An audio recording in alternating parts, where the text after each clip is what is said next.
প্রতি অবিচল বিশ্বাস এবং আস্থার কথা বলেছিলেন শহীদ প্রেসিডেন্ট জিয়াউর রহমান, সেটাকে মুছে ফেলে দিয়ে উনি সেখানে এমন এক আইন মন্ত্রী দিয়েছেন, আমি বলি আমার ভাষায় সরকারকে ভূতে ধরেছে। ভূতের পা নাকি থাকে পেছনের দিকে, সামনে যত এগোতে চায় তত পেছনে চলে যায়। সরকারে কিসে ধরেছে? ভূতে ধরছে। সরকারের মাথার উপরে চেপেছে বামপন্থীরা। बर्बाद गुलिस्तान के लिए एक ही उल्लू काफी है, गुलिस्तान की हर शाख पे उल्लू बैठे हैं, फिर अंजाम गुलिस्तान क्या होगा। ফুল বাগানের ধ্বংস করার জন্য একটা হুতুম পেঁচা যথেষ্ট, কিন্তু হুতুম পেঁচা বসে গেছে প্রত্যেক ডালে ডালে। ফুল বাগানের অবস্থা কি হবে আল্লাহই জানে। শিক্ষা ব্যবস্থায় তিন নাস্তিক বসা, আইন যাকে দেওয়া হয়েছে তিনি আইনের চেয়ারে বসে সব বেআইনি কথা বলতেছেন। তিনি বলতেছেন ধর্ম ভিত্তিক রাজনীতি চলবে না। প্রধানমন্ত্রী আপনি বলেন নাই আমরা আপনার কল্যাণকামী, যেভাবেই হোক আপনি প্রধানমন্ত্রী হয়েছেন, যেভাবেই হোক আপনি সরকারে গেছেন, আমরা চাই 5 বছর আপনি চালান, কিন্তু ভালোভাবে চালান। যাদেরকে বসাইছেন এই লোকগুলির একটু চেনেন। এই লোকগুলি হচ্ছে তারা যারা আপনার পিতা স্বাধীনতার স্থপতি প্রেসিডেন্ট মরহুম শেখ মুজিবুর রহমান, যার জনপ্রিয়তা ছিল আকাশচুম্বী, সে আকাশচুম্বী জনপ্রিয়তা থেকে মাটির সাথে ধসিয়ে দিল কারা? তাদেরকে আপনি মন্ত্রী বানিয়েছেন। আপনার পিতার যে দশা তারা করেছিল, এরাও আপনার সেই দশা করে ছাড়বে। তার প্রমাণ হচ্ছে মন্ত্রী বলছে ধর্মনিরপেক্ষ ধর্মভিত্তিক রাজনীতি চলবে না। আপনি বলেন নাই, উনি বলেছেন। আপনি প্রতিবাদ করেন নাই, আপনার প্রতিবাদ না করাটাই ওই বক্তব্য আপনি সমর্থন করেছেন বলে প্রমাণিত হয়ে গিয়েছে। ধর্মভিত্তিক রাজনীতি নিষিদ্ধ ঘোষণা করবার মতো দুঃসাহস করবেন না। ধর্মভিত্তিক রাজনীতি শুধু বাংলাদেশে নয়, ভারতে আছে, শ্রীলঙ্কা আছে, মালদ্বীপে আছে, অস্ট্রেলিয়া আছে, আমেরিকা আছে, নিউ গিনি আছে, অস্ট্রেলিয়া আছে, আমেরিকা আছে, ইউরোপে আছে। পৃথিবীতে গণতান্ত্রিক অন্তত 50টি দেশে ধর্মভিত্তিক রাজনীতি আছে। তারা ইলেকশন করছে এবং ক্ষমতায় গিয়ে তারা পার্লামেন্টে অংশগ্রহণ করছে। বাংলাদেশে ধর্মনিরপেক্ষ রাজনীতি আপনি বন্ধ করতে পারবেন না, অসম্ভব। আইন মন্ত্রী আইন পাশ করে নিষিদ্ধ ঘোষণা করার জিনিস মান নাই। আপনি আইন পাশ করে নিষিদ্ধ করুন, সোনার ছেলেরা টেন্ডারবাজি করতে পারবে না, নিষিদ্ধ। মাস্তানি করতে পারবে না, মেয়েগুলারে SMS করতে পারবে না ফ্রি টক টাইমে, শয়তানি বদমাশি করতে পারবে না, ওজনে কম দিতে পারবে না, খাদ্যে ভেজাল দিতে পারবে না। এইসব নিষিদ্ধ করতে পারবেন না। নিষিদ্ধ করার জিনিস পায় না, ধর্ম নিষিদ্ধ করো। তার মানে ধর্ম নিষিদ্ধ করতে পারলেই বড় বড় বোতল খাওয়া যায়। ধর্ম নিষিদ্ধ করতে পারলেই চুরি করা যায়, ডাকাতি করা যায়, বদমাশি করা যায়। আমার সম্মানিত সেক্রেটারি জেনারেল বলেছেন ক্লাস 9 এর ছাত্রকে অশ্লীল বাবলা দিয়া রিমান্ডে নেওয়া যায়। এই কাজ আপনারা বন্ধ করে দিন। আমি ছোট্ট একটি কথা বলে বক্তব্য শেষ করব। আপনারা সমস্ত 144 জারি করতেছেন, সব 144 জারি করেন কোরআনের তাফসীরের উপরে। যারা কোরআনের তাফসীরের উপরে 144 চালু করেন, আল্লাহর কাছে জবাব দিতে হবে কিয়ামতের ময়দানে।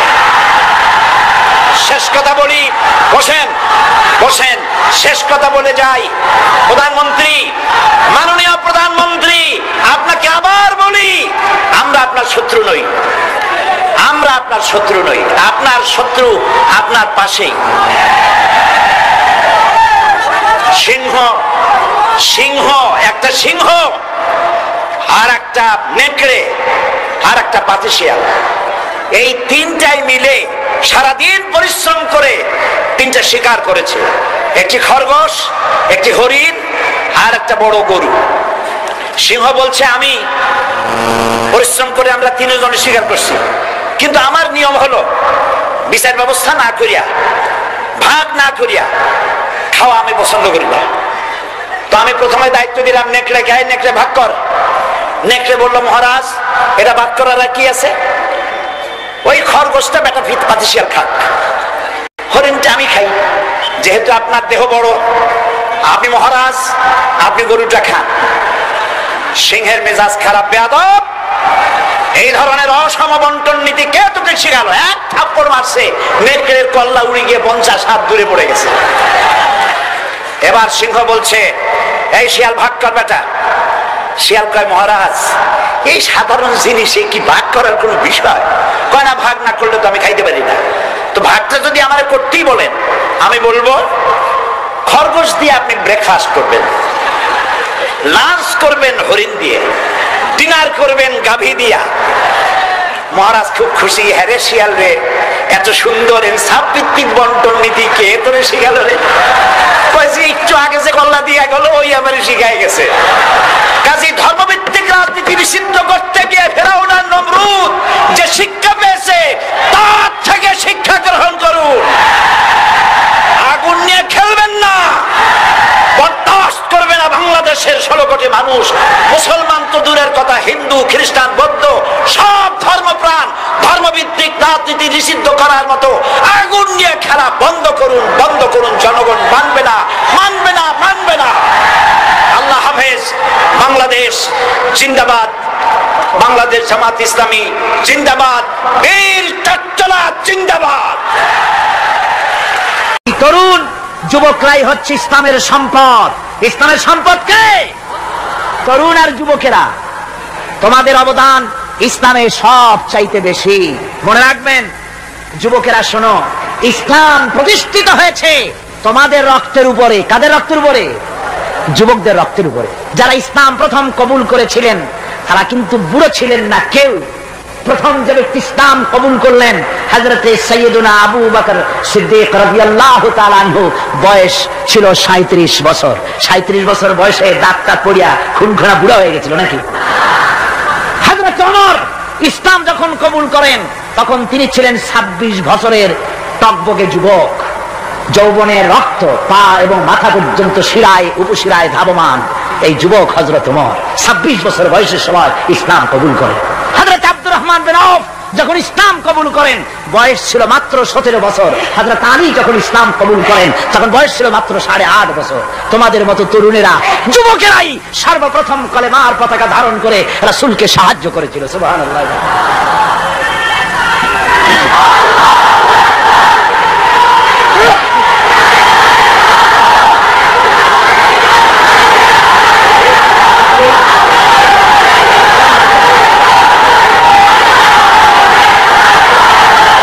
মুসলমান ভাইরা থামুন। আমার ভাইরা,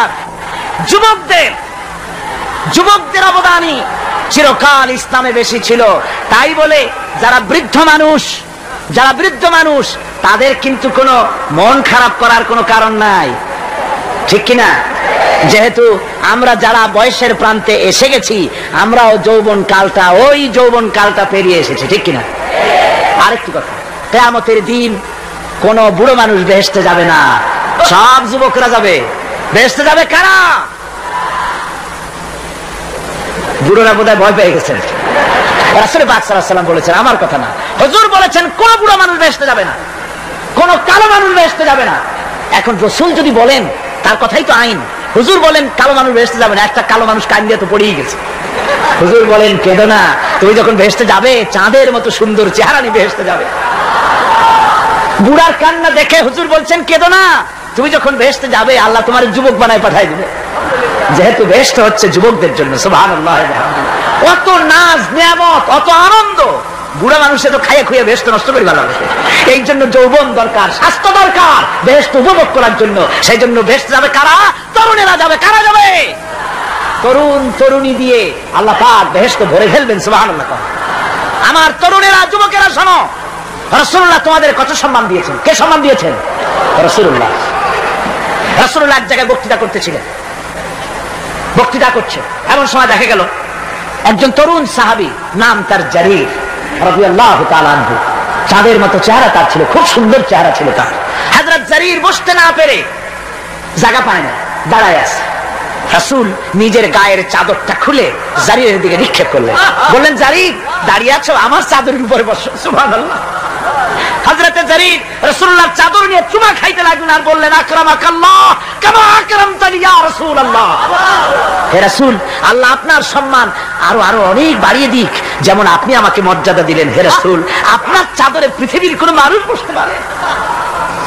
আমার তরুণ ভাইরা, আমার যুবক ভাইরা, তোমাদেরকে রাসূল মহব্বত করতেন, ভালোবাসতেন সবচেয়ে বেশি। তোমরা আজ বাতিলের শিকার। কার শিকার? বাতিলের শিকার। তোমাদেরকে কি দেওয়া হয়? যে সব রাজনৈতিক দলের যুবক যারা তোমরা এখানে আছো, জিজ্ঞেস করি তোমাদের নেতারা তোমাদেরকে কি দেয়? দেয় অস্ত্র, দেয় টাকা, দেয় নারী ভোগ করার জন্য পয়সা, তোমাদের চরিত্র ধ্বংস করার জন্য সব রকমের হাতিয়ার তুলে দেয়। তোমাদের হাতে শোভা পায় কলম, হাতে শোভা পায় খাতা, হাতে শোভা পায় বই। বই খাতা কলমের পরিবর্তে তোমাদের নেতারা তোমাদের হাতে তুলে দেয় স্ট্যান্ড গান, তুলে দেয় হেরোইন, তুলে দেয় টাকা। এরা তোমাদের নেতা নয়, এরা তোমাদের জীবনের দুশ্মন। জোরে বলো না কি?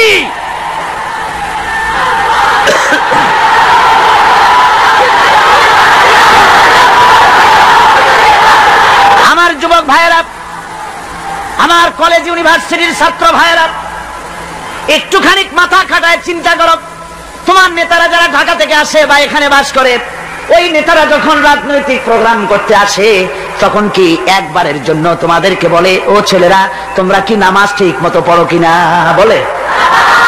এই যে রোজা আসতেছে, খবরদার বাবারা তোমরা রোজা রেখো, এরকম কথা বলে নাকি? তোমার উস্তাদদের সম্মান করো, এ কথা বলে নাকি? বরং টাকা দেয়, পয়সা দেয়। যে শিক্ষক তোমার মতের উল্টা করবে, ঠ্যাঙ্গাইয়া জনমের মতো টাইট করে দিবা। ঠিক কিনা? তোমার নেতারা কি কোনোদিন বলে নাকি, ও আমার সংগঠনের ছেলেরা মা বাপের খেদমত করবে, মা বাপের সম্মান করবে, খবরদার মা বাপের সঙ্গে বেয়াদবি করবে না, সন্ত্রাস করবে না, অস্ত্রবাজি করবে না, মানুষকে কষ্ট দিবে না, এমন কোন কথা বলে না। আমার যুবকেরা শোনো, ওরা টাকা দিয়ে, অস্ত্র দিয়ে, পয়সা দিয়ে, মদ দিয়ে ওরা নিজেদের ক্ষমতা টিকায় রাখার জন্য তোমাদেরকে লাঠির মতো ব্যবহার করে। সুতরাং আজকের তরুণদেরকে বুঝতে হবে। তরুণেরা ভালো করে বোঝো, তোমরা রাসূলের সৈনিক। কার সৈনিক?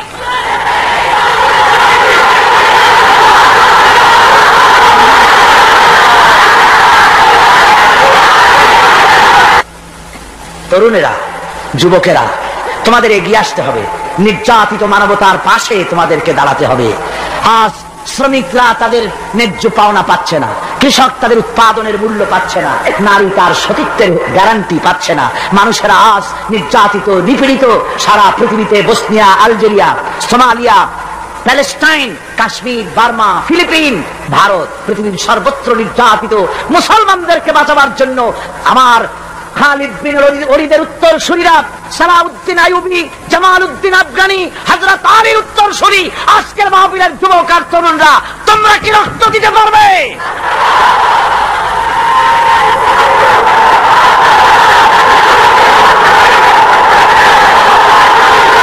আমার মুসলমান যুবকেরা, আল্লাহর রাস্তায়, আল্লাহর রাস্তায়, আল্লাহর রাস্তায় রক্ত দিলে তার অবস্থা কি হবে শোনো। আল্লাহ রাব্বুল আলামিন বলেছেন, ওয়ালা তাকুলু লিমান ইউকতালু ফি সাবিলিল্লাহি আমওয়াত বাল আহইয়াউ ওয়ালাকিন লা তাশউরুন। আল্লাহ রাব্বুল আলামিন বলেন, আমার রাস্তায় যারা নিহত হয়েছে, আমার রাস্তায় যারা জীবন দিল, ওরা মরে গেছে এই কথা তোমরা বলো না। ওরা জিন্দা। ওরা কি? আমার রাস্তায়, আমার দিন প্রতিষ্ঠার জন্য, মানবতার মুখে হাসি ফুটাবার জন্য, নির্যাতিত মানবতার গোলামীর জিনজির থেকে তাদেরকে বাঁচাবার জন্য সংগ্রাম করতে গিয়ে যারা জীবন দিল, ওরা মরে নাই, ওরা জিন্দা। ওরা কি? জিন্দা। আল্লাহ বলেন, আল্লাহ পাক বলেন, ওরা জিন্দা তোমরা জানো না, আমার কাছ থেকে তারা রিজেক্ট প্রাপ্ত হয়।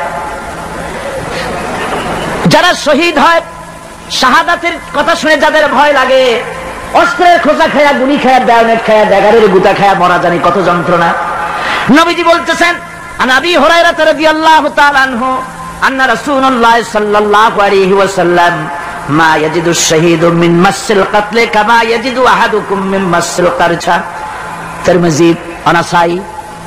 আল্লাহ নবী বলেছেন, হযরত আবু হুরায়রা হাদিসটি বর্ণনা করেছেন, নবীজি বলেছেন, শাহাদাতের মওত হলো তোমাদের কেউ যদি আরেকজনকে একটা চিমটি কাটে, ওই চিমটি কাটায় যতটুকু যন্ত্রণা, শাহাদাতের মওতের এর চাইতে বেশি কিছু যন্ত্রণা নয়। শাহাদাতের মওতটা হচ্ছে একটা সেতু। এটা কি সেতু? এটা ব্রিজ। এপারে দুনিয়া, ওপারে আল্লাহ। সুবহানাল্লাহ ওয়া বিহামদি। মরার সাথে সাথে দিদার ইলাহি নসিব হয়ে যাবে। সুবহানাল্লাহ ওয়া বিহামদি। সাহাবায়ে কেরাম, আপনি চিন্তা করেন, তাদের মা বাবা বিবি বাল বাচ্চা সন্তান সবকিছুকে ফেলে রেখে আল্লাহ দ্বীনের জন্য রক্ত দিতে পেরেছেন। কি কারণে? জীবনকে তাদের কাছে তুচ্ছ মনে হয়েছে। এই জীবন জীবন নয়, ওই জীবনই তো সবচেয়ে সেরা জীবন, যে জীবনে আমার মাওলা আমার উপরে খুশি হয়ে যাবে। সুবহানাল্লাহ, আমার মাবুদ আমার উপরে খুশি হয়ে যাবে। ওইটা হচ্ছে সবচেয়ে নিয়ামতের মওত। এই জন্য রাসূল সাল্লাল্লাহু আলাইহি ওয়াসাল্লাম বলেছেন, কেউ যদি শাহাদাতের তামান্না করে দিল থেকে, সে যদি তার বিছানায়ও মরে, আল্লাহ পাক ওটাকে শাহাদাত হিসেবে ধরে নেবেন। হযরত ওমর রাদিয়াল্লাহু তাআলা আনহু দোয়া করতেন, আল্লাহুম্মা রযুকনি শাহাদাতান ফি সাবিলিক ওয়াজআল মাউতি ফি বালাদ রাসূলিক। আয় আল্লাহ, তুমি দয়া করে মেহেরবানি করে আমাকে শাহাদাতের পেয়ালা পান করাও। শাহাদাতের মওত সবচেয়ে নিয়ামতের মওত। কিয়ামতের দিন এই শহীদ তার আত্মীয় স্বজনের ব্যাপারে 70 জন লোকের ব্যাপারে আল্লাহর কাছে সুপারিশ করার মতো পাওয়ার লাভ করবে শহীদ। ভাইরা, এই শাহাদাত নসিব হওয়ার জন্য তামান্না আমাদের দিলের মধ্যে থাকা উচিত। আল্লাহ দ্বীন প্রতিষ্ঠার জন্য প্রয়োজনে আমরা জান দিব, মাল দিব। পারবো না? পারবো কিনা? আমার ভাইরা, আব্দুল উজ্জা মক্কা শরীফে বাড়ি, 20 বছরের যুবক, কলিজার মধ্যে সবসময় চায় এতিম মানুষ, বাপ মারা গেছে একেবারে ছোট অবস্থায়, খুব গরিব। চাচা তাকে বড় করেছে, চাচা তাকে ঘর দিয়েছে, বাড়ি দিয়েছে। বুখারীর হাদিস, বুখারী শরীফে এসেছে। বাড়ি, ঘর, জায়গা, জমি, সোনা দানা, টাকা পয়সা, উট ঘোড়া সব দিয়েছে, প্রতিষ্ঠিত করে দিয়েছে। কিন্তু আব্দুল উজ্জা শান্তি পায় না। রাসূল পাক সাল্লাল্লাহু আলাইহি ওয়াসাল্লাম দ্বীনের দাওয়াত দিচ্ছেন, মন চায় তাওহীদের এই সূরা সেও পান করে, কিন্তু চাচার ভয়তে পারে না। মনটা চাচ্ছে, আহা, চাচা যদি ইসলাম কবুল করতো তাহলে আমার জন্য ব্যাপারটা সহজ হয়ে যেত। এভাবে চিন্তা করতেছে। হঠাৎ একদিন রাসূল পাক সাল্লাল্লাহু আলাইহি ওয়াসাল্লাম হিজরত করলেন। এরপরে আব্দুল উজ্জার ধৈর্যের বাঁধ ভেঙে গেল। আব্দুল উজ্জা গিয়ে বলছে, চাচা, মুহাম্মদ সাল্লাল্লাহু আলাইহি ওয়াসাল্লামের নাম তো নিশ্চয়ই শুনেছেন। বলে, হ্যাঁ শুনেছি। তিনি যে ইসলামের দাওয়াত দেন, ওটা আপনার কাছে কেমন লাগে? তার মানে বলছে যে আমার কাছে তো খুব ভালো লাগে। চাচা, ইসলাম কি কবুল করবেন? এই অগণিত মূর্তির সামনে মাথা নত করে আমাদের কোনো লাভ নাই। এই মূর্তিগুলি আমাদের কোনো সাহায্য করতে পারে না। এক আল্লাহ বিশ্বাস করার জন্য মুহাম্মদ সাল্লাল্লাহু আলাইহি ওয়াসাল্লাম আমাদের বলেছেন। চাচা বলছে, খবরদার, এই কথা যদি আবার উচ্চারণ করো তাহলে আমি তোমাকে যা দিয়েছি সব ছিনায় নেব। আব্দুল উজ্জা বলছেন, তাহলে আর আমি সহ্য করতে পারলাম না। চাচা, আপনার সামনেই আমি ঘোষণা করলাম, একদিন চাপা রেখেছি, আর পারলাম না। আমি ঘোষণা করে দিলাম, লা ইলাহা ইল্লাল্লাহু মুহাম্মাদুর রাসূলুল্লাহ। পরিণতি জানো? আব্দুল উজ্জা বলল, কি পরিণতি? চাচা বলতেছি, এই কলেমা পড়ার কারণে আমি তোমাকে যা দিয়েছিলাম, ঘোড়া দিয়েছি, উট দিয়েছি, বাড়ি দিয়েছি, সব আমি তোমার কাছ থেকে ছিনাইলাম, সব ফেরত দিতে হবে। তিনি বললেন, আমি রাজি আছি, আমি রাজি আছি। আপনি আমার সোনা দানা, ঘোড়া, উট আর ঘর বাড়ি যা দান করেছেন, এই দুনিয়াটার মালিককে যদি আমার বানাই দিতেন, আমি এর বিনিময়ে কলেমা পড়া থেকে আর আমি নিজেকে থামায় রাখতে পারি না। বলে, আমার সব আমাকে ফেরত দাও। বলল, দিলাম, যা আপনি দিয়েছেন সব আপনাকে ফেরত দিলাম। চাচা বলছে, জায়গা জমি, টাকা পয়সা, সোনা দানা সব পেলাম, তোমার গায়ে যে জামা, তোমার পরনের যে লুঙ্গি, ওটা আমার টাকার খোলো। আব্দুল উজ্জা বললেন, আপত্তি নাই। জামা খুলে দিলেন, পরনের লুঙ্গিটাও খুলে দিলেন। 20 বছরের যুবক এই অবস্থায় চলে গেলেন মায়ের কাছে। মা আব্দুল উজ্জাকে এই অবস্থায় দেখে 2 চোখ চেপে ধরলেন। বললেন, বাবা, তোমার এই অবস্থা কেন? ছেলে বলছে, মা, ইমান আনার কারণে আমি সব হারাই ফেলেছি, আমার আর কিছুই নাই। ইমান আনার কারণে আমার এই অবস্থা হয়েছে। মা বলছে, বাবা, আমার কাছে কি চাও? ছেলে বলছে, মা, আমি চলে যেতে চাই মদিনায়, আল্লাহর নবী মুহাম্মদুর রাসূলুল্লাহ সাল্লাল্লাহু আলাইহি ওয়াসাল্লামের দরবারে চলে যেতে চাই, আমি একটু বস্ত্র চাই। মা একটা পুরানা কম্বল তার হাতে দিয়ে দিলেন। আব্দুল উজ্জা কম্বলটাকে ছিঁড়ে এক টুকরা কোন রকম হাঁটুর উপরে জড়ায় নিলেন, আর এক টুকরা গায়ে দিয়ে নিলেন। আব্দুল উজ্জা বহু কষ্ট করে মরুভূমি পাড়ি দিয়ে মদিনা মুনাওয়ারায় চলে গিয়ে বাবি জিবরিল থেকে ঢুকে আসহাবে সুফফার চবুতরার সামনে বসে আছেন, ছেঁড়া কম্বল পরা। এবার বিশ্ব নবী, দুনিয়া আখিরাতের বাদশা জনাবে মুহাম্মদ রাসূলুল্লাহ সাল্লাল্লাহু আলাইহি ওয়াসাল্লাম যখন মসজিদের নিজের ঘরের থেকে দরজা খুলে বেরিয়েছেন, দেখেন এক যুবক বসা, একটা আধাটা কম্বল পরা, হাঁটুর উপরে কোন রকম করে রানটা লজ্জাস্থানটা ঢাকার, গায়ে একটা ছেঁড়া কম্বল। তার এই অবস্থা দেখে হুজুর জিজ্ঞেস করেন, তুমি কে? যুবক বলছে, আমি আব্দুল উজ্জা। ইসলাম কবুল করার জন্য আমার সব ছিল, আমি কম ধনী ছিলাম না, আমার চাচা সব নিয়ে গেছে, সিনাই রেখেছে, আমার লুঙ্গিটাও দেয় নাই। ঘটনা সব তিনি ঘুরে ঘুরে বললেন। হুজুর বললেন, তোমার নাম আব্দুল উজ্জা নয়, তোমার নাম আব্দুল্লাহ। আব্দুল্লাহ জুলবাজাদাইন তার নাম। হযরত আব্দুল্লাহ জুলবাজাদাইন কি রাসূলুল্লাহ দিয়ে দিলেন, আসহাবুস সুফফাদের সাথে মিলাই দিলেন, এখানে থাকো, খাবার আসতে পরে খাবে। তাদের সব সময় খাবার থাকতো না। আসহাবুস সুফফায় তারা থাকতেন যাদের ঘর নাই, বাড়ি নাই, থাকার জায়গা নাই। ক্ষুধার জ্বালায় যখন তারা অতিষ্ঠ হয়ে যেতেন, নবীজি ঘরের থেকে তাহাজ্জুদের জন্য যখন বেরোতেন, ক্ষুধার্ত সাহাবীরা রাসূলের চেহারা দেখার সঙ্গে সঙ্গে ক্ষুধা নিবৃত হয়ে যেত। হযরত রাসূল পাক সাল্লাল্লাহু আলাইহি ওয়াসাল্লাম আব্দুল্লাহকে ওনাদের মধ্যে ভিড়াই দিলেন। আব্দুল্লাহ এবার কোরআন শরীফ পড়ে। কোরআন শরীফ পড়তে গিয়া চিল্লায় চিল্লায় তিনি পড়েন, আস্তে আস্তে পড়েন না। সাহাবীরা বিরক্ত হয়ে রাসূলের কাছে নালিশ করলেন যে বড় চিল্লায় কোরআন পড়ে, আমাদের নামাজেও ডিস্টার্ব হয়। হুজুর বলেন, সাহাবীরা কেউ আব্দুল্লাহর ব্যাপারে কোনো কথা বলবে না, তারে চিল্লাইতে দাও, যেহেতু ঈমানের জন্য তারে বড় মূল্য দিতে হয়েছে। পরনের লুঙ্গিটা পর্যন্ত আনতে পারে নাই, যত খুশি চিৎকার করেছে আল্লাহর কালাম পড়ুক। তাবুকের যুদ্ধ, রাসূলুল্লাহ তাবুকের দিকে রওনা করেছেন, 30,000 সৈন্য নিয়ে রওনা করেছেন। ওই জিহাদে মানুষেরা প্রাণ ভরে রাসূলুল্লাহকে সাহায্য করেছেন। মেয়ে লোকেরা নাকের ফুল, কানের দুল, গলার হাল খুলে খুলে রাসূলের কদম মোবারকে দিয়ে দিয়েছে। ধনীরা টাকা পয়সা সব দিয়েছে।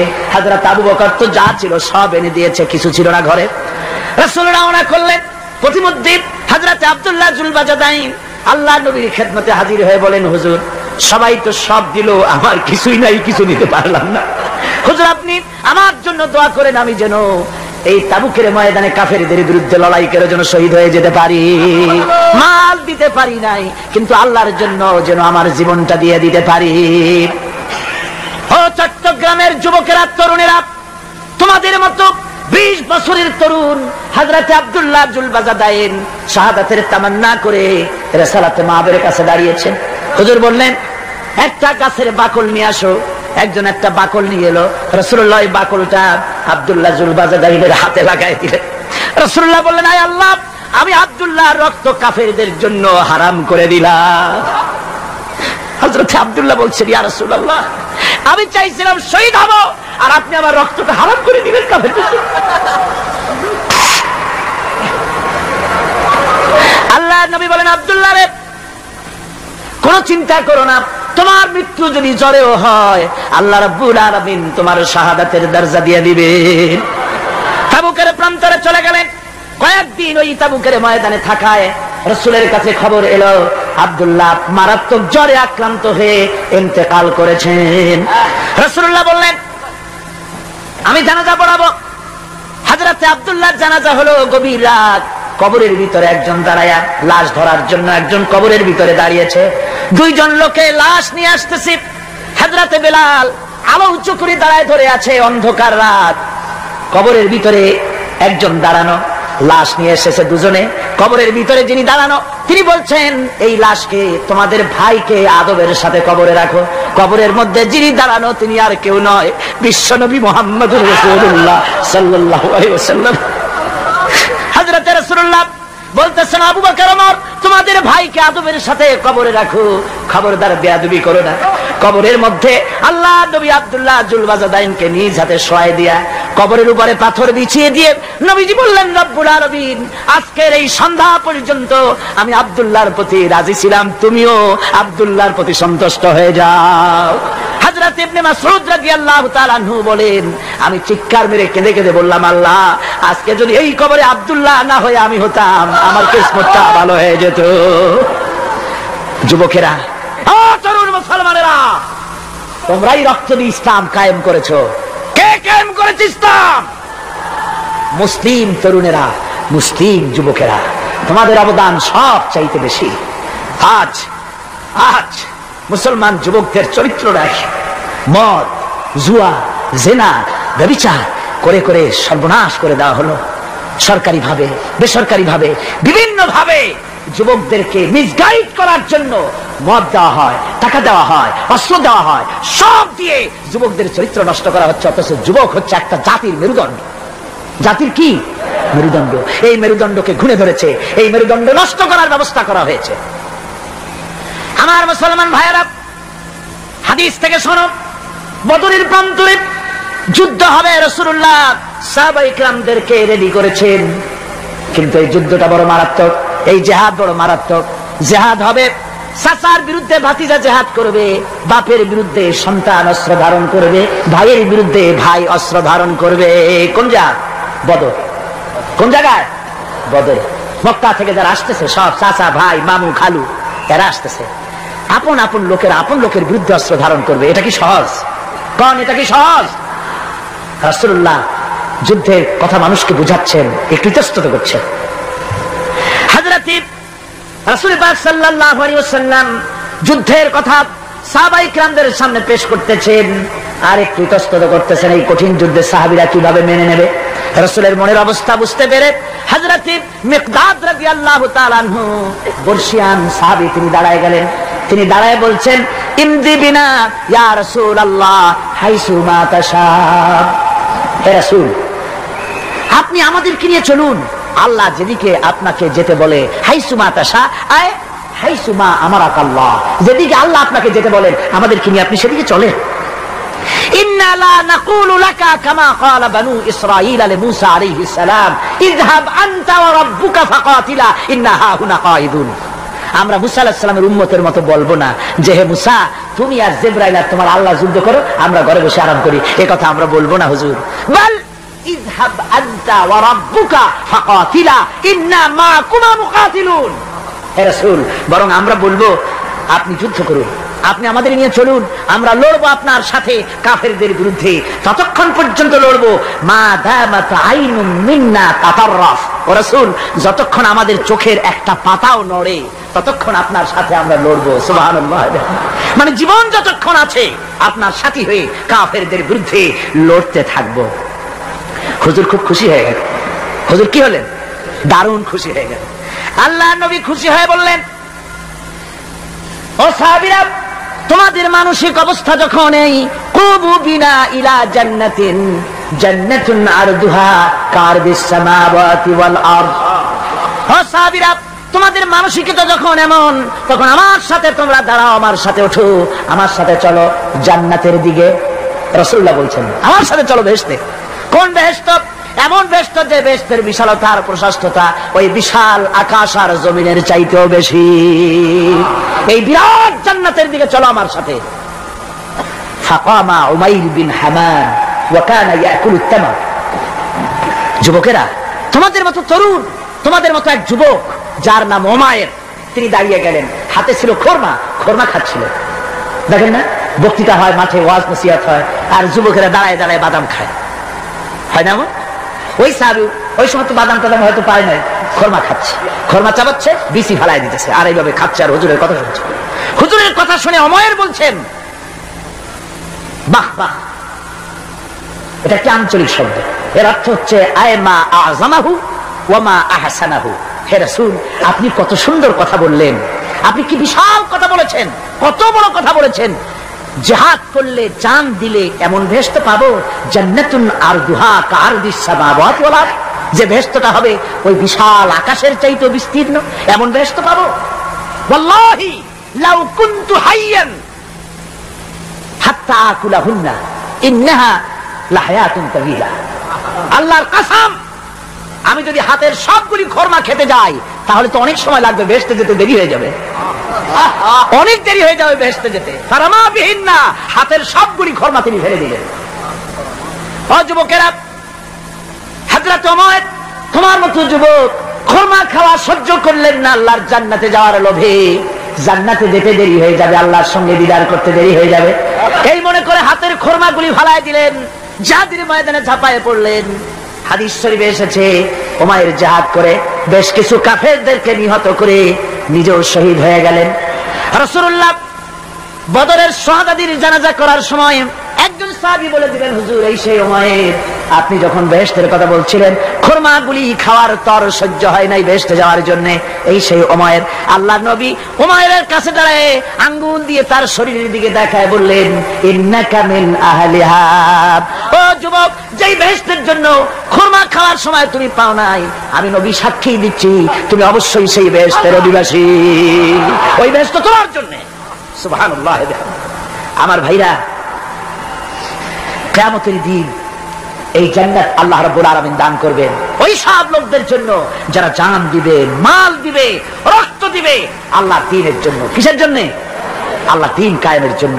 যারা জান মাল ওয়াকফ করে দেবে, জীবনকে উৎসর্গ করে দেবে, তাদের জন্য আল্লাহ পাক এই বিরাট নিয়ামত রেখেছেন। তরুণদের বলতে চাই, যুবকদের বলতে চাই, আর বাতিলের পেছনে ঘুরো না, আর তোমার ওই সব নেতাদের পেছনে ঘুরো না যারা নিজেরাও নামাজ পড়ে না, তোমাকেও নামাজের কথা বলে না। ওরা নিজেরা মিথ্যা কথা কয়, তোমরা টের পাও না? কি বলেন, টের পাওয়া যায় না? মারামারি করে নিজেরা আর বদনাম দেয় অপরের উপরে। চোখের সামনে যারা এরকম পারে, চোখের সামনে যারা এরকম পারে, তাহলে রাত দিন 24 ঘন্টা তাদের আমলটা কেমন? এদের পেছনে ঘুরে কোনো লাভ নাই। কোনো লাভ আছে? হ্যাঁ, একটা লাভ আছে। সেই লাভটা হচ্ছে টাটকা কিছু সুখ পেতে পারো, কিছু মদের টাকা, কিছু হোটেলের টাকা, কিছু পরের মেয়ে নিয়ে ঘোরার টাকা, কিছু ভ্রমণের টাকা, কিছু অস্ত্রপাতি, কিছু ত্রাস সৃষ্টি করা। আর ত্রাস সৃষ্টি করবা, কয়টা অস্ত্রের মালিক হইছ? যুবক, তরুণ, বিপদগামী তরুণদের বলবো, সরকার অননুমোদিত অস্ত্র যাদের কাছে আছে, শুনে রাখো, এই অস্ত্র কাউকে ক্ষমা করে না। এই অস্ত্র কাউকে ক্ষমা করে না। সাপ পোষার মতো, যে সাপ তুমি দুধ কলা দিয়ে পোষো, ওই সাপ তোমাকে আবার দংশন করবে। ওঝা মরে না? মরে না? সাপ খেলা যারা দেখায় তারা মরে কিনা? ওই সাপেই তাকে কাটে। সুতরাং গভর্নমেন্ট অনুমোদিত অস্ত্র তোমার কাছে, পাইপ গান, রিভলভার, স্টেন গান, এলএমজি, আদমজি, কত রকমের অস্ত্রপাতি যুবকদের কাছে। ঘুম নাই, সারা রাত অস্ত্র থাকে কাছে, আর কি কি লাল পানি খাইয়া চোখ দুইটা থাকে এত বড় বড়, দেখলেও ভয় করে, মাথায় ভাল্লুকের মতো চুল। মানুষ মারো তোমরা, মানুষ মারো। আহা, যারে মারলা একটুখানি হিউম্যানিটি, বিবেক দিয়ে চিন্তা করো। যাকে মেরেছ ওই রাত্রে তার বাড়ির কাছে যাও, ওই রাত্রে গোপনে তার বাড়ির কাছে গিয়ে দেখো তার মা কিভাবে তার সন্তানের জন্য কাঁদতেছে, মায়ের কোলটা খালি হয়েছে বলে কিভাবে কাঁদতেছে, তার বাবা কিভাবে কাঁদতেছে, তার বউ থাকলে কিভাবে ছটফট করতেছে, তার কলিজার টুকরা সন্তান থাকলে কিভাবে আব্বা আব্বা বলে কাঁদতেছে। যারে গুলি করে মেরেছো একবার বাড়ির কাছে গিয়ে কান পাচা শোনো। মনে রাখো যুবক, সন্ত্রাসীরা, শুনে রাখো, অস্ত্র দিয়া মানুষকে যারা মেরেছো, আল্লাহর কসম করে বলি, যেভাবে মেরেছো ওইভাবে তোমাকেও নিহত হতে হবে, কোনো সন্দেহ নাই। বাড়িতে গিয়ে ডায়েরিতে লিখে রাখো আমার কথা। থামুন, বাড়িতে গিয়ে ডায়েরিতে লিখে রাখুন, ডায়েরিতে লিখে রাখো, যদি তুমি কাউকে হত্যা করে তার বউকে যদি বিধবা বানায় থাকো, তোমার বউ বিধবা হবেই, কোনো সন্দেহ নাই। তুমি যদি কারো ছেলেকে এতিম বানায় থাকো, তোমার ছেলেকে আল্লাহ এতিম বানায় রাস্তায় ভিক্ষা করায় ছাড়বেন। তুমি যদি কারো বাপকে মাকে কাঁদায় থাকো, আল্লাহ রাব্বুল আলামিন তোমার মা বাপকে কাঁদাবেন। তুমি যদি বেয়নটের খোঁচা দিয়া, ড্যাগারের খোঁচা দিয়া একটা মানুষকে যদি বুক ফেলে থাকো, তোমার বুকটা ঝাঁঝরা করে দেওয়ার মতো অস্ত্র আল্লাহ তৈরি করে রেখেছে। বিশ্বাস করো, বিশ্বাস করো। অননুমোদিত অস্ত্র থানায় জমা দিয়ে দাও, মসজিদে ঢোকো, নামাজ পড়ো, চরিত্রবান হয়ে যাও। তোমাদের প্রতি আমার উদাত্ত দাওয়াত, আমার বুক ভরা দরদ।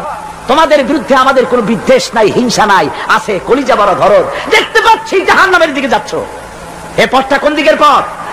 যারা বলেন কোথার পথ? ওই নেতাদের পিছনে আর চলো না, তওবা করো। ওই নেতাদের পিছনে আর যাবে না যারা তোমাদেরকে টাকা দেয় আর অস্ত্র দেয়, যারা তোমাদেরকে মদ দেয় আর নারী দেয়, ওদের পিছনে আর চলবে না। ওয়াদা করো। যুবকরা কি পারবে ওয়াদা করতে? ওই সব নেতাদের পিছনে জীবনে আর যাবে না, ওয়াদা করতে পারো? হাত উঁচু করে দেখাও যুবকেরা।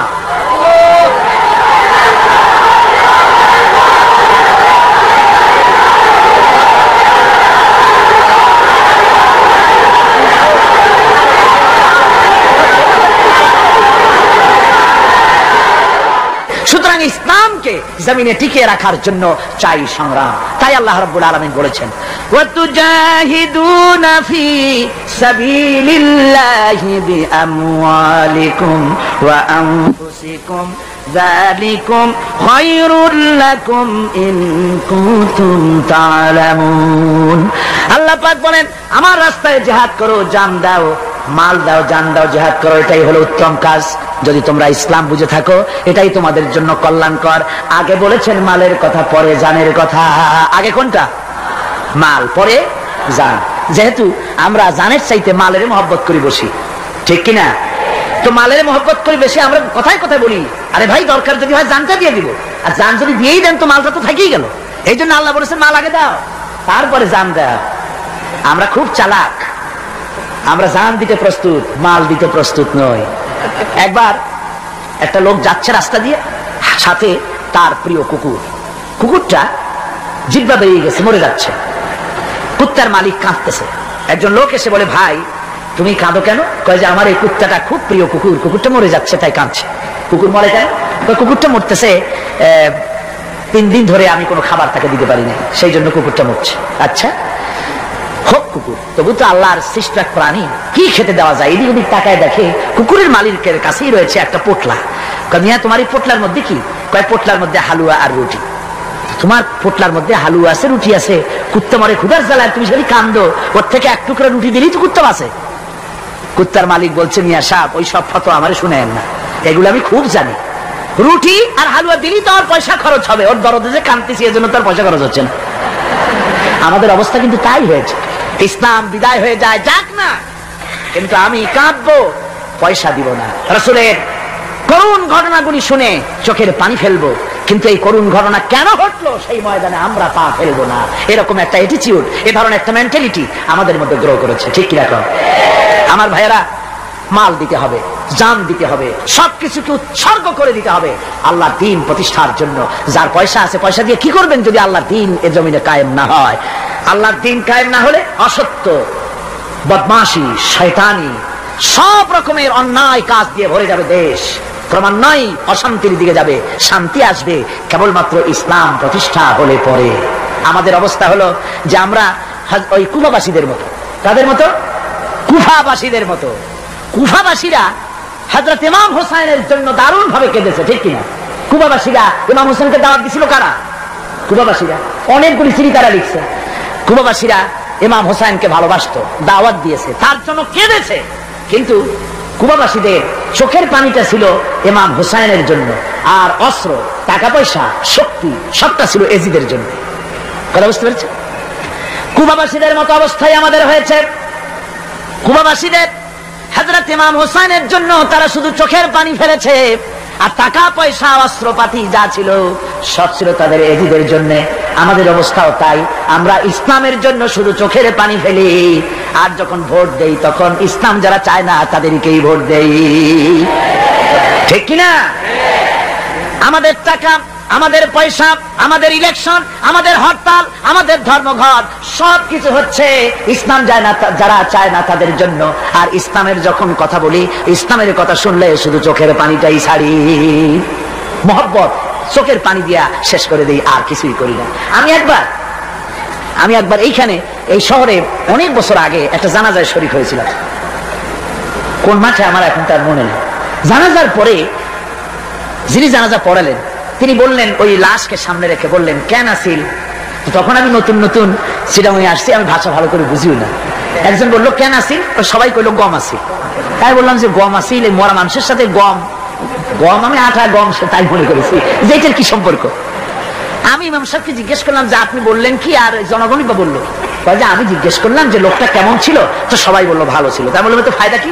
ফায়দা এই যে সবাই বললো ভালো, আল্লাহ তার মাফ করে দিয়া ভালো বলে বেহেশতে পাঠায় দিল। আশ্চর্য কথা, আল্লাহ কি এইরকম নাকি যে একটা সুদখোর, ঘুষখোর, জেনাকার, এ লোক ভালো না খারাপ আমি তা বলতে চাই, কিন্তু একটা লোক সে কন্ট্রাক্টর ছিল, কন্ট্রাক্টারি করতে গিয়ে রাস্তাঘাট, স্কুল কলেজের রড সিমেন্ট জনমের মতো খাইছে। কথা বুঝতে পেরেছে? সরকারি গিয়ে, ক্ষমতায় গিয়ে গভর্নমেন্টের টাকা পয়সা জনমের মতো শেষ করে ফেলেছে। এই লোকটি সুদখোর, ঘুষখোর, জেনাকার মরে গেছে, আর আসে আপনি কইলেন যে কেন আসিল? সকল লোক গম আসিল, আর আল্লাহ বেহেশতে দিয়ে দেবে। তাহলে আল্লাহ হাকামুল হাকিমিন হইলেন কি করে? এরটা কি বিচার হইল নাকি? কি করে সম্ভব? আমার বন্ধুগণ, আমরা যখন মরে যাই, মরার পরে আমাদেরকে কবরের মধ্যে রাখা হয়। কবরের ভিতরে রেখে আমাদেরকে বলা হয়, যারা কবরে রাখে তারা বলে, মৃত্যু ব্যক্তিকে কবরে রাখার সময় বলে বিসমিল্লাহি আলা মিল্লাতি রাসূলিল্লাহ, আল্লাহর নামে রাসূলের দলে উঠাই দিয়ে গেলাম। আল্লাহর নামে কার দলে উঠাইলো? রাসূলের দলে। চিন্তা করেন ভাইরা, আল্লাহর নামে রাসূলের দলে উঠাইলেন কারে? কারে উঠালেন? এই লোকটি তার যৌবনকালে যত মিছিল করেছে, ধর্মনিরপেক্ষতাবাদের পক্ষে মিছিল করেছে, পুঁজিবাদের পক্ষে মিছিল করেছে, সমাজতন্ত্রের পক্ষে মিছিল করেছে, স্লোগান দিয়েছে, দেওয়ালে লিখেছে, বক্তৃতা করেছে, ভোট দিয়েছে, বই লিখেছে, জীবনে যা কিছু করেছে সব করেছে মানুষের তৈরি করা মতবাদের জন্য। তার ভোট ইসলামের কাজে লাগে নাই, তার ইলেকশন ইসলামের কাজে লাগে নাই, তার দেওয়ালের লেখা ইসলামের কাজে লাগে নাই, তার বক্তৃতা, তার টাকা পয়সা ইসলামের কাজে লাগলো না। মরে গেছে, পরে মরা মানুষটারে উঠাইয়া বললা রাসূলুল্লাহর দলে উঠাইয়া দিলাম। এখন বলো রাসূলুল্লাহ কেন তোমার মতো মরা লাশটাকে তিনি গ্রহণ করতে যাবে?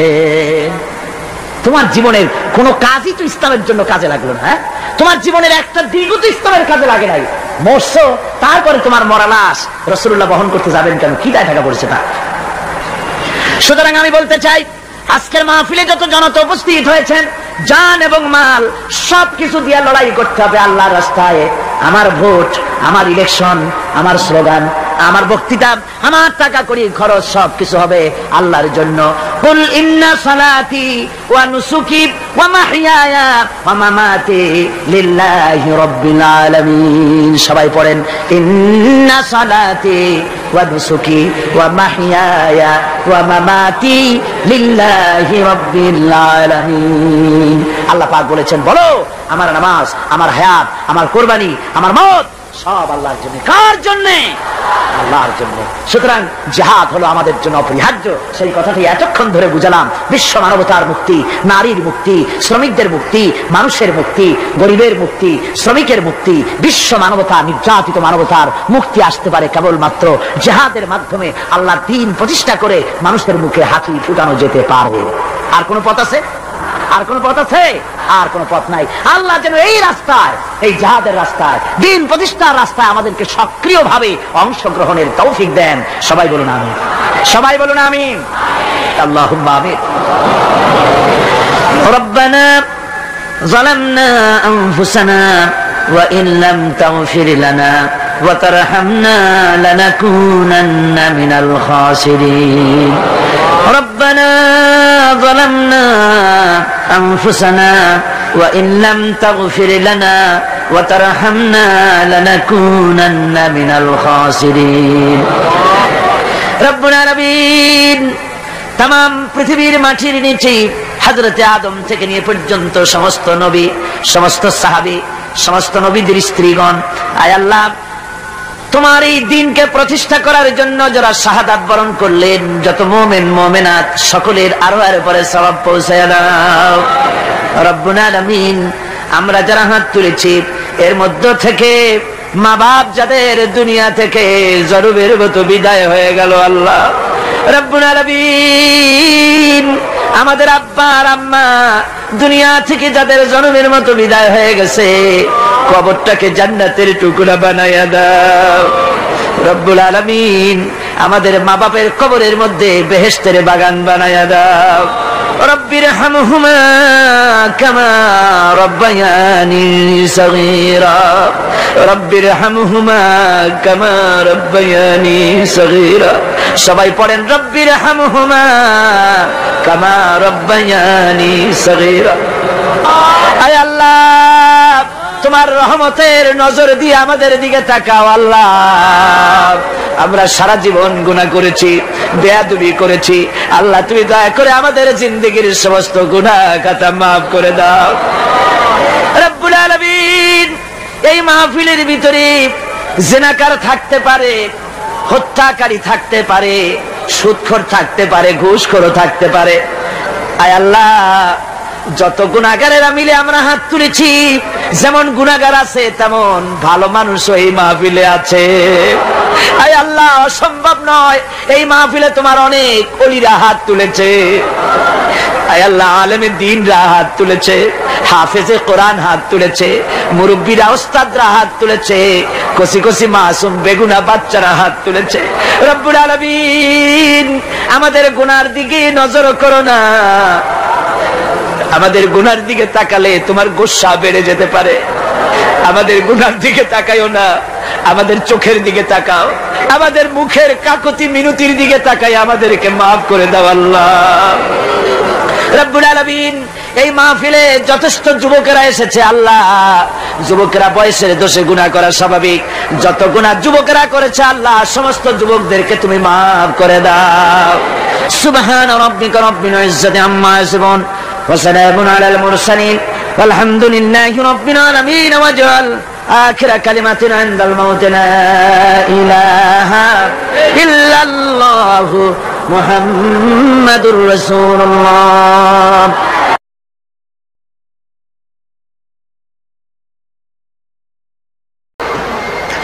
الذي خلق 7 سماوات طباقا ما ترى في خلق الرحمن من تفاوت فارجع البصر هل ترى من فتور. ক্ষমাশীল তিনি সপ্ত আকাশ রচিলেন থরে থরে, কোন ত্রুটি হেরিবে না তার পূর্ণ সৃজন পরে। চাও তুমি তার সৃষ্টি পানে, দেখো কিছু ভুলছু, ফিরাও তোমার নয়ন খানি, ফিরাও তোমার মুখ। আকাশটাকে সুন্দর করে সাজাইছি, তাকায় দেখো তো কোন ভুল ত্রুটি আছে নাকি? সুবহানাল্লাহ। আল্লাহ পাক বলছেন মা তারা ফি খালকির রহমান মিন তাফাউত, রহমানের সৃষ্টির ভিতরে কোন ত্রুটি পাবে না। ফারজিল বাসরা হাল তারা মিন ফুতুর, আবার তাকাও। কে বলতেছেন? আবার তাকাও, ভালো করে তাকাও, দেখো কোন সৃষ্টির মধ্যে কোন ত্রুটি আছে কি? জোরে বলেন নাই, জোরে বলেন নাই, বলেন আলহামদুলিল্লাহ, সুবহানাল্লাহ। এক দরবেশ সে একবার এক বট গাছের তলায় বসে এই আয়াত পড়তেছিলেন। এই আয়াত পড়ে তার মনে উঠলো আল্লাহ পাক বলছেন হাল তারা মিন ফুতুর, দেখো কি কোনো ভুল চুক, আবার তাকাও। তো সে দেখে ভুল ত্রুটি তো ধরবার উপায় নাই আল্লাহ, তোমার সৃষ্টির মধ্যে কোনো ত্রুটি নাই, তবে একটা জিনিস আমার কাছে একটু বেকায়দা লাগে। সেটা কি? সে বলছে যে আল্লাহ এই যে বট গাছ, বিশাল গাছ, যেমন গাছ ফলটা তো ওইরকম হয়নি, তাল গাছটা যেমন ফলটাও ওই রকম, নারকেল গাছটা যেমন ওই রকম, বেল গাছটা যেমন ফলটা ওই রকম, চালতাটা যেমন ফলটা ওই রকম, ঠিক না? কিন্তু এত বড় বট গাছ, ফল একেবারে একটু একটু। দরবার সাহেব শীত হয়ে শুয়ে শুয়ে এগুলি চিন্তা করতেছিলেন। হঠাৎ করে একটা বটের ফল, আধা পাকা ফল, অনেক উপর থেকে বৃন্তচ্যুত হয়েছে দরবার সাহেবের নাকের ডগার উপরে টস করে পড়ছে। পড়ার সাথে সাথে নাক জ্বলে উঠছে, কান ধরে তওবা করে দরবেশ সাহেব সেজদায় পড়ে গেছেন। আল্লাহ, কি বলি না করলাম, আমার চিন্তা মতে যেমন গাছ তেমন ফল, তালের সাইজের যদি হইতো, যে পজিশনে আমার নাকের উপরে পড়ছে, নাক তো ভালো, মাথাও গুঁড়ো গুঁড়ো হয়ে যেত। সুবহানাল্লাহ, সুবহানাল্লাহ।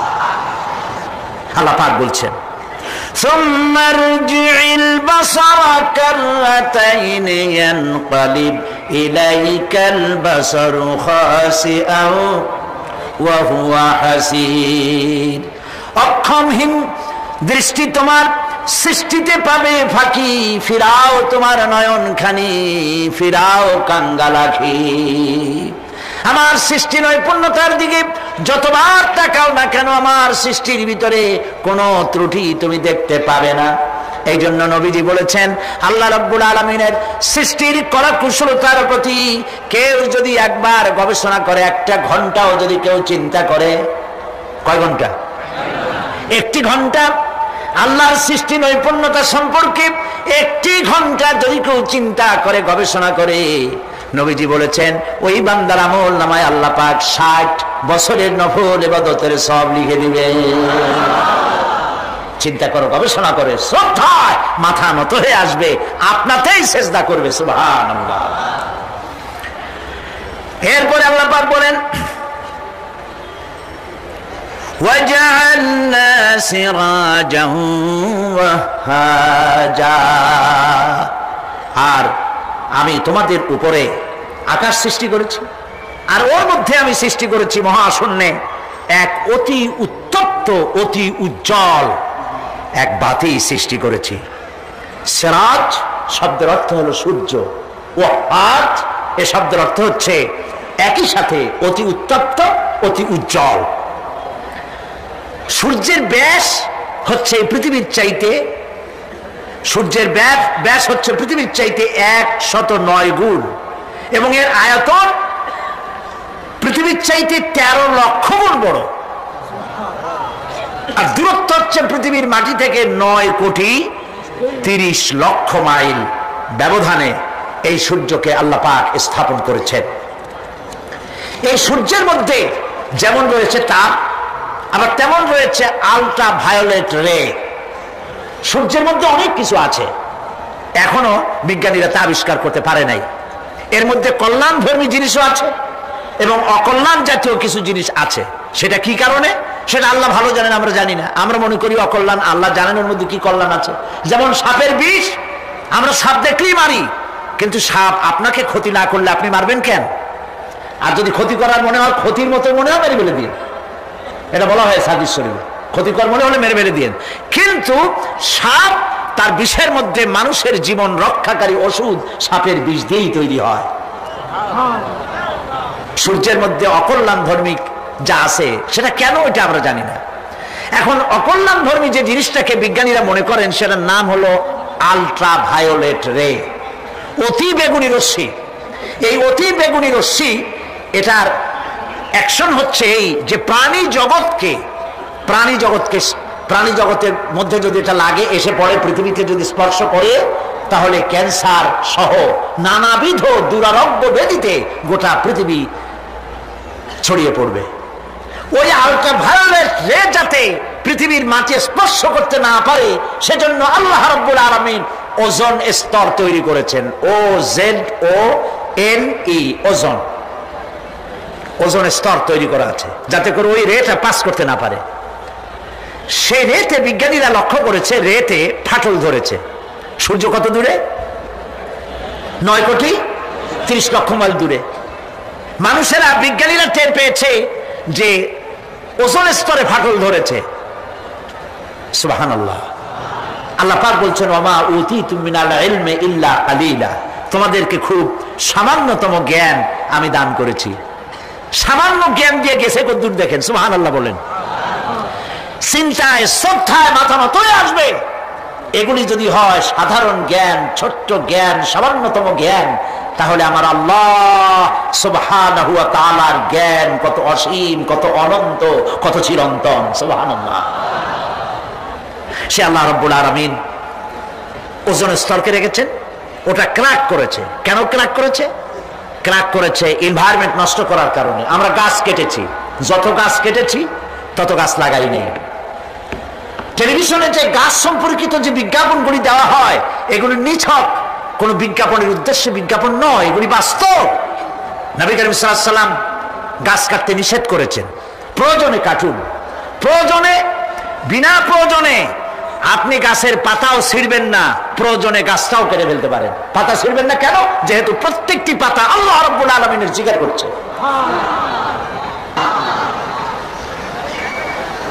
এই গাছগুলি কেটে কেটে প্রকৃতির ভারসাম্য আমরা নষ্ট করেছি। গাছ আমাদের বন্ধু। আমরা বাতাস থেকে অক্সিজেন গ্রহণ করি, অক্সিজেনকে কার্বন ডাই অক্সাইড করে ছেড়ে দেই। কার্বন ডাই অক্সাইড হচ্ছে প্রাণী জগতের জন্য বিষ। এই বিষকে নষ্ট করে দিয়ে অক্সিজেনকে পরিশোধিত করা, রিফাইন করার কোন ফ্যাক্টরি পৃথিবীতে নাই।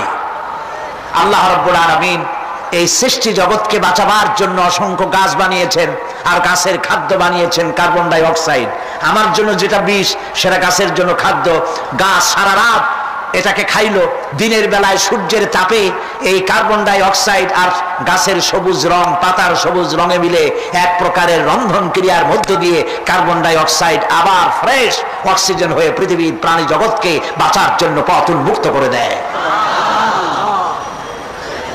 আল্লাহ সুবহানাহু ওয়া তাআলা তিনি বলছেন, এভাবে করে আমি এই সূর্যের তাপ দিয়ে পৃথিবীবাসীকে কল্যাণধর্মী হিসেবে সূর্যকে সৃষ্টি করেছি। এই সূর্যের তাপ, এটা একটি বিরাট অগ্নিকুণ্ড। কোটি কোটি বছর ধরে ভূপৃষ্ঠে আলো এবং উত্তাপ ছড়িয়ে যাচ্ছে। সুবহানাল্লাহ বলেন। বলেন তো, পৃথিবীর সমস্ত আগুন সব যদি এক জায়গায় করা হয়, সূর্য 1 সেকেন্ডে যে তাপ পৃথিবীতে দেয়, ওরকম 1 সেকেন্ডের তাপ পৃথিবীর সব আগুন এক জায়গায় হইয়া সমভাবে সর্বত্র ছড়াতে পারবে কি? সুবহানাল্লাহ, কি কুদরত আল্লাহ পাকের। চৈত্র বৈশাখ মাসে আল্লাহ পাক সূর্যের তাপ, এত তাপ দেন, মাথার ঘাম পায়ে পড়তে থাকে। লোকেরা বলে কাঁঠাল পাকা গরম, তাল পাকা গরম। চট্টগ্রামে বলে কিনা? আবার এখন জানুয়ারি মাস, এখন আল্লাহ পাকের এসি প্লান্ট আল্লাহ ছেড়ে দিয়েছেন। সুবহানাল্লাহ, পৃথিবীর সমস্ত এসি প্লান্ট একসাথে ছেড়ে দেন, সারা পৃথিবী তো দূরের কথা, একটা জেলাও ঠান্ডা করতে পারবে না, একটা উপজেলাও ঠান্ডা করতে পারবে না। বড় জোর আপনার লোট্টা ফিশ, আপনার রূপচান্দা মাছ, ইলিশ মাছ, এগুলোর ঠান্ডা বানাই দিতে পারবে, কিন্তু একটা এলাকা ঠান্ডা বানাইতে পারবে না। বুদ্ধিজীবীদেরকে জিজ্ঞেস করি, মাথার চুল তো উঠাইছো, এই আল্লাহ পাকের কুদরত সম্পর্কে একটা সেকেন্ড চিন্তা করেছো কিনা? সুবহানাল্লাহ। মদিনা মুনাওয়ারা যে দেখুন, মদিনা মুনাওয়ারা, মসজিদ আন-নববী আশ-শরীফ, আল মদিনা আল মুনাওয়ারা, সোনার মদিনা। সুবহানাল্লাহ।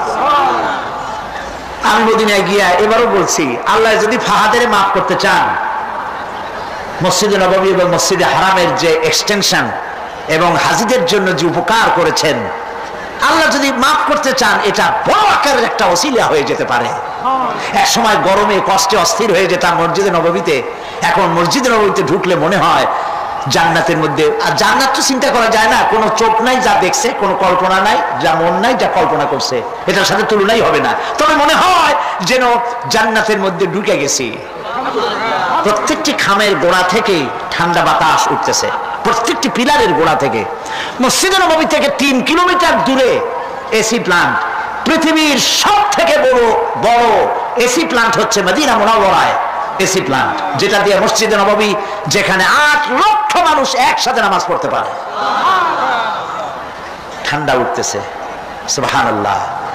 ভাইদের বলি, হজ যারা করছেন, পয়সা করি আছে, হজ করেছেন, ভালো করেছেন, মাঝে মধ্যে সময় পেলে রমজান মাসে যায়েন। মানুষেরা আমাদের দেশের হলিডে করতে কপাল পোড়ারা সিঙ্গাপুর যায়, ব্যবসা করতে যান, আমার আপত্তি নেই, আমেরিকায় যান, সিঙ্গাপুরে যান, ব্যাংকক যান, হংকং যান, থাইল্যান্ড যান, যা বললে সেখানে যান, কিন্তু হলিডে করার জন্য এইসব জায়গায় না গিয়া পয়সাগুলি জমাইয়া রমজান মাসে যাইয়েন মদিনা মুনাওয়ারায়, আর আল্লাহর ঘর মসজিদে হারামে। সুবহানাল্লাহ। কোরআন নাজিল কেমনে হয়েছে তা তো দেখি নাই। ইমাম যখন তারাবির মধ্যে তেলাওয়াত করেন, মনে হয় যেন আকাশ থেকে এখন কোরআন নাজিল হচ্ছে। সুবহানাল্লাহ, কি তেলাওয়াত!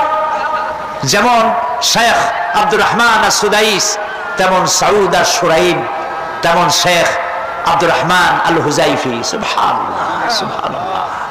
এবার লাইলাতুল কদরে আল্লাহ পাকের মেহেরবানি, প্রতি বছর আমার একটা যাওয়ার, রমজান একটা সুযোগ হয়, আল্লাহ করে দেন।